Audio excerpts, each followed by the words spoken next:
رمضان المبارک کی ہر فجر کے بعد نبی پاک صلی اللہ تعالیٰ علیہ وسلم کی سیرت طیبہ کی کچھ گوشے آپ کے سامنے رکھنا چاہے گا، اس لیے کہ اللہ نے قرآن میں فرمایا اپنے نبی پاک صلی اللہ تعالیٰ علیہ وسلم کی سیرت کے متعلق، لَقَدْ كَانَ لَكُمْ فِي رَسُولِ اللَّهِ أُسْوَةٌ حَسَنَةٌ، بے شک تمہارے لیے رسول اللہ کی زندگی سب سے بہترین نمونہ ہے۔ کسی اور کی زندگی کے متعلق تو ہمیں نہیں معلوم، لیکن رسول اللہ کی زندگی پوری کائنات کے لیے آئیڈیل ہے، اور اگر ان کا ہی امتی، ان کا ہی کلمہ پڑھنے والا اگر ان کی سیرت سے واقف نہیں ہوا تو ظاہر سی بات ہے وہ قدم قدم پر ٹھوکریں ضرور کھائے گا، ہر جگہ اسے اپنی زندگی گزارنے کے طور طریقے ڈھونڈنے پڑیں گے۔ لیکن کاش مسلمان کو اپنے نبی پاک صلی اللہ تعالیٰ علیہ وسلم کے زندگی پاک کے طور طریقے معلوم ہو جائیں تو گویا کہ اس کی زندگی پوری روشن ہوگی، اور اسے کہاں قدم رکھنا ہے کہاں نہیں رکھنا ہے یہ خود بخود پتہ چلے گا۔ اسی لیے دوسروں کی ہسٹری اور دوسروں کی تاریخ معلوم کرنا تو آپ کے لیے واجب نہیں، لیکن رسول اللہ کی زندگی معلوم کرنا ہر مسلمان پر ضروری ہے۔ اللہ نے قرآن میں فرمایا ہے کہ ان کی زندگی تمہارے لیے آئیڈیل ہے، تمہارے لیے نمونہ ہے، تو لہٰذا ہم تھوڑی تھوڑی سی ہی بات صحیح حضور پاک صلی اللہ تعالیٰ علیہ وسلم کی سیرت کے کچھ گوشے ملاحظہ کریں گے، لیکن سیرت مصطفیٰ صلی اللہ تعالیٰ علیہ وسلم پڑھنے کے آداب بھی ہیں، سننے کے آداب بھی ہیں۔ فرمایا گیا کہ اس کو کہانیوں کی طرح نہ بیان کیا جائے نہ کہانیوں کی طرح سنا جائے۔ حضور کی سیرت بیان کرنا بھی عبادت ہے اور سننا بھی عبادت ہے۔ جس طرح عبادات کے لیے آدمی ہمتن گوش ہو جاتا ہے اور اپنے آپ کو مؤدب بنا لیتا ہے، حضور کی سیرت کا درس ہو تو آدمی کو مکمل ہمتن گوش ہو کر اس سیرت کی طرف اپنے کان لگا دینا ہے۔ سو کر کے سننا یا بے اعتنائی میں بے توجہی میں سننا سخت ناجائز ہے۔ سیرت مصطفیٰ کی بات کر رہا ہوں۔ سب سے پہلے جو بھی کتاب آپ اٹھائیں گے حضور پاک صلی اللہ علیہ وسلم کی سیرت کی، اس میں سب سے پہلے آداب لکھے ہوں گے کہ سیرت پڑھنے والا ہمیشہ وضو کے حالت میں حضور کی سیرت پڑھا کرے۔ سننے والے کے لیے بھی ہے کہ حضور کی سیرت سن رہا ہے تو ظاہری اور باطنی پاک ہو کر کے سنے، اور اس کے علاوہ جب اسے اکتاہٹ آ رہی ہو، بے چینی گھبراہٹ ہو، تو اس وقت وہ سیرت کا باب نہ پڑھے نہ سنے۔ یعنی جیسے نیند آ رہی ہو، جمائیاں لے رہا ہو اور ایک ہاتھ سے سیرت مصطفیٰ کی کتاب پڑھ رہا ہو، یہ سخت بے ادبی قرار دی گئی۔ ایسے وقت میں نہیں بلکہ مکمل ہوش و حواس کے ساتھ اور حضوری قلب کے ساتھ، دل کی حاضری کے ساتھ سیرت مصطفیٰ کو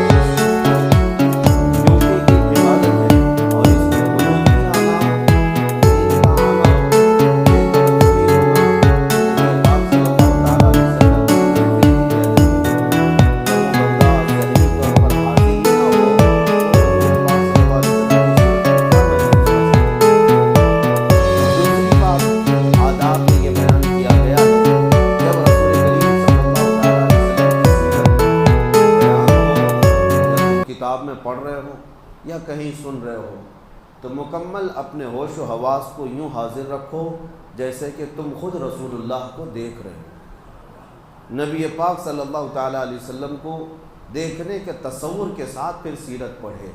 اسی لیے سیرت کے کئی گوشے ہیں۔ سیرت جو ہے کس کو کہا جاتا ہے؟ زندگی کے پورے طور طریقے جو بھی ہیں ان سب کے مجموعے کا نام سیرت ہے۔ اس میں جس کی سیرت بیان کی جا رہی ہے اس کی عمر بھی ہوتی ہے،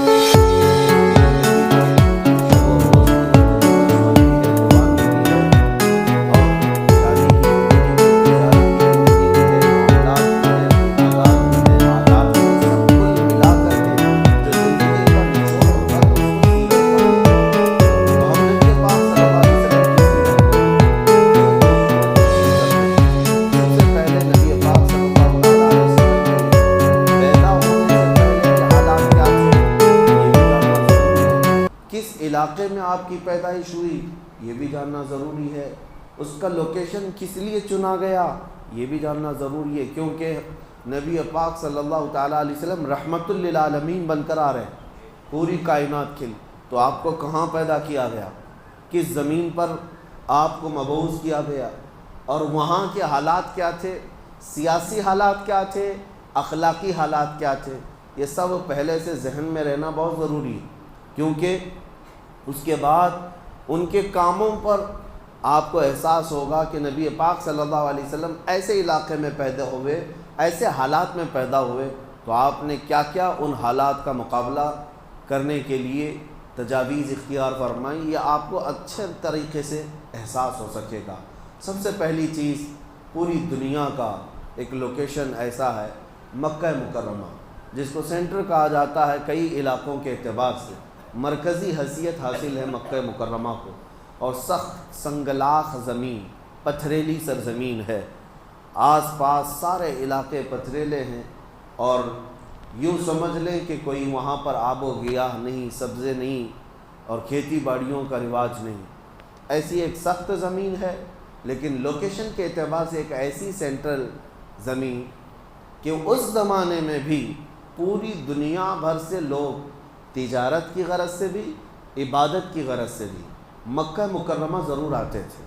آدم علیہ السلام سے یہ طریقہ چل رہا ہے، جتنے نبی آئے ان کی امتیں وہ سب مکہ پہنچتی رہیں، حج کعبہ کے لیے یا خانہ کعبہ کے طواف کے لیے آتے رہیں۔ تو گویا کہ خانہ کعبہ جہاں تھا مکہ مکرمہ ایک ایسا سینٹر پوائنٹ تھا جہاں پوری دنیا کے لوگ کسی نہ کسی بہانے پہنچ جایا کرتے۔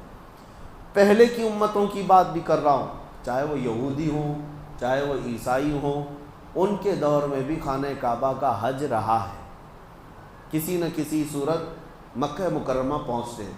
تو ایک ایسے سینٹر پوائنٹ کو چنا گیا نبی پاک صلی اللہ تعالیٰ علیہ وسلم کی پیدائش کے لیے کہ رحمت للعالمین کو ایسے جگہ اللہ نے پیدا کیا جو پوری دنیا میں آنے والوں کا ایک مرکز تھا، تاکہ اس مرکز سے میرے آقا کی رحمت پورے کائنات میں پھیل سکے، اور ایسی جگہ جو چیلنجز بھری ہوئی ہے، زمین بھی سخت اور لوگوں کے دل بھی سخت، پتھریلی زمین جیسی تھی ویسی لوگوں کے دل بھی سخت تھے۔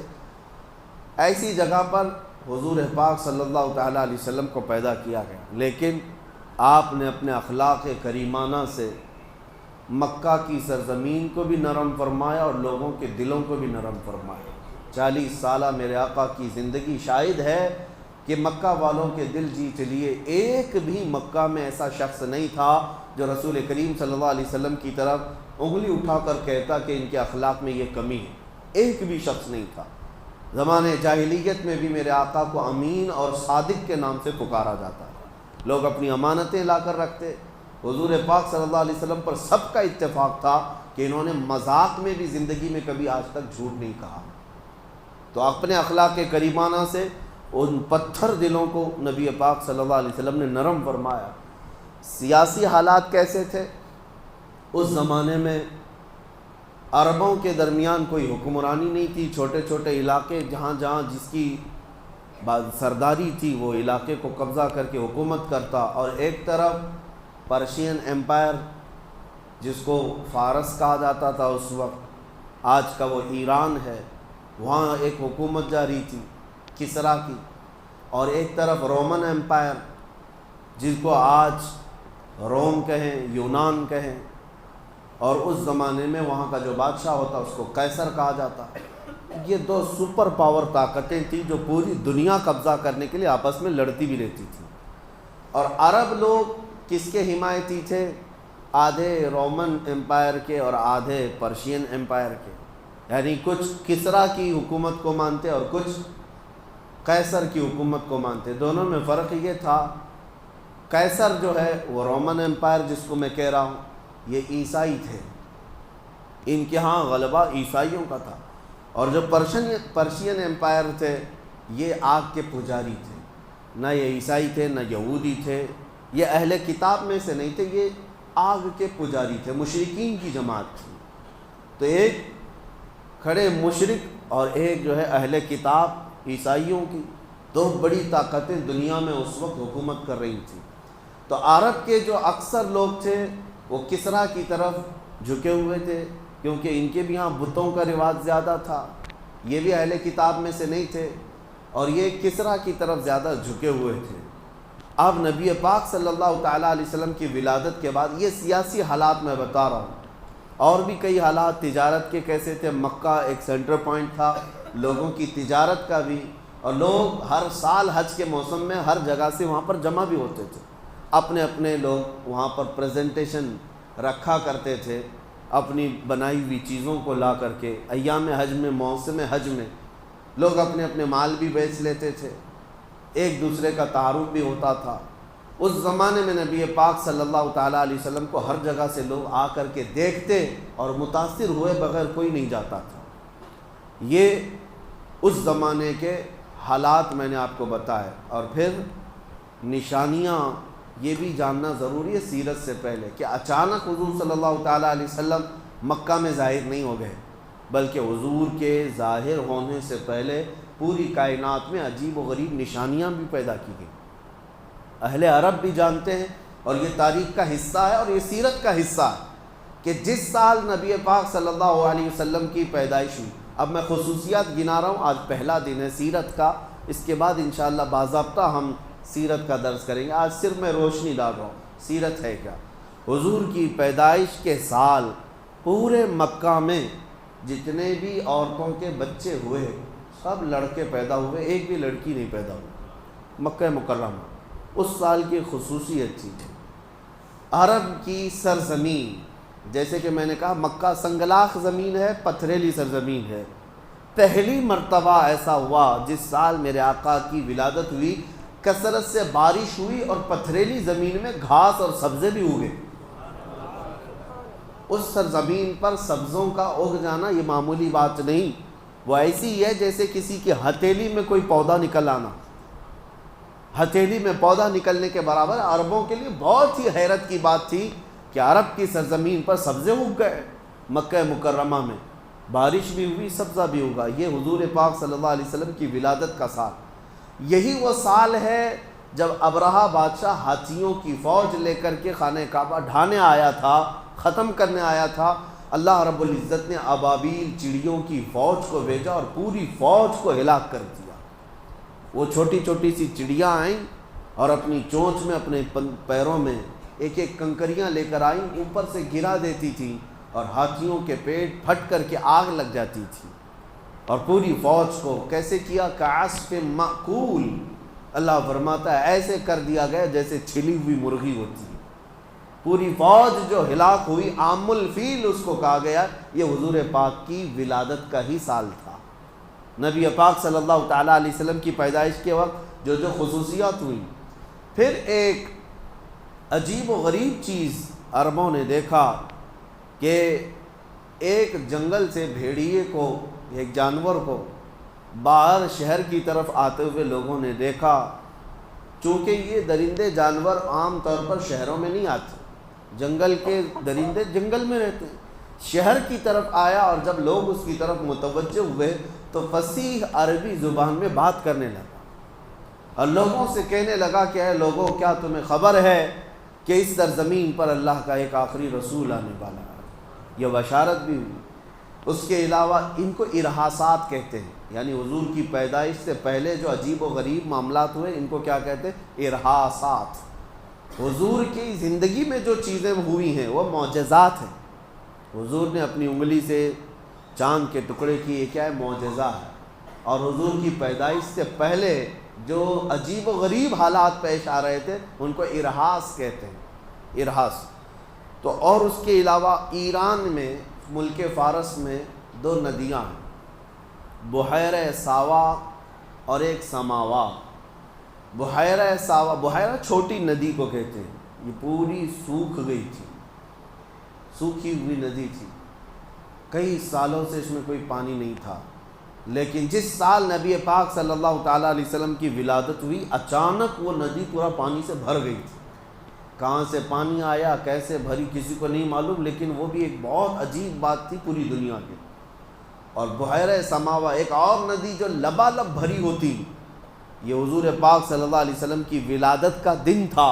12 ربیع الاول شریف وہ بحیرہ سماوا اچانک ایسی سوکھ گئی کہ زمین کے بھی حصے نظر آنے لگ گئے، ایک بھی پانی کا بوند نہیں تھا، جو لبالب بھری ہوئی ندی تھی، ایک سوکھی ہے اور ایک جاری ہے۔ 1000 سال سے وہاں آگ کی پوجا کرنے والے ایرانی جو آتش پرست تھے، آگ کو کبھی بجھنے نہیں دیتے تھے، دن رات 24 گھنٹے ڈیوٹی لگی رہتی پجاریوں کی آگ کو روشن رکھنے کی۔ 1000 سال سے اس آگ کو جلائے رکھا تھا، بجھنے نہیں دیا تھا۔ جو حضور پاک صلی اللہ علیہ وسلم کی ولادت کا دن تھا کہ اچانک آگ بجھ گئی، کسی کے کنٹرول میں نہیں تھی، اچانک آگ بجھ گئی۔ یہ بھی تاریخ کا ایک بہت عجیب و غریب واقعہ تھا۔ 1000 سال جس کی تاریخ ہے بجھنے نہیں دیا گیا، وہ اچانک کیسے بجھ گئی؟ اور اس کے علاوہ کسریٰ بادشاہ کے محل میں اچانک دراڑ پیدا ہو گئی، جو محل کبھی ہلانے سے ہل نہیں سکتا تھا، ان کا چیلنج تھا، وہ حضور کی ولادت کے دن دیوار شک ہو گئی، زلزلہ آیا۔ یہ پوری کائنات میں جو عجیب و غریب حالات پیش آئے، لوگ حیرت میں تھے کہ کچھ تو ہو رہا ہے۔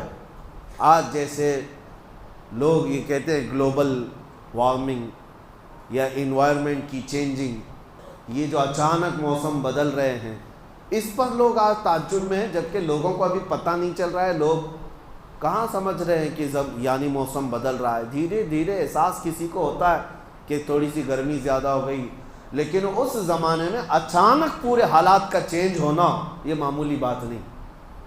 کئی ایسی چیزیں جو اچانک بدلی، تو ان حالات کو دیکھ کر کے جوتیشوں سے، نجومیوں سے بادشاہوں نے بلا کر کے پوچھا کہ یہ ہو کیا رہا ہے، یہ سب حالات کیا ہیں؟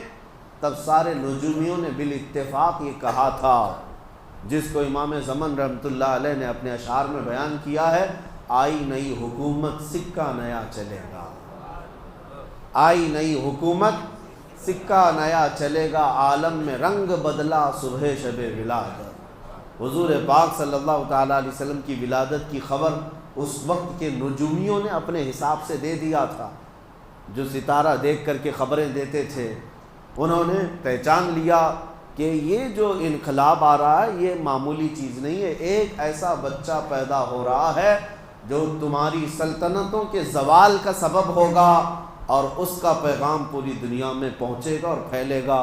حضور نے ابھی اپنی نبوت کا اعلان نہیں کیا، اس سے پہلے ہی نجومیوں نے یہ خبر عام کر دی تھی۔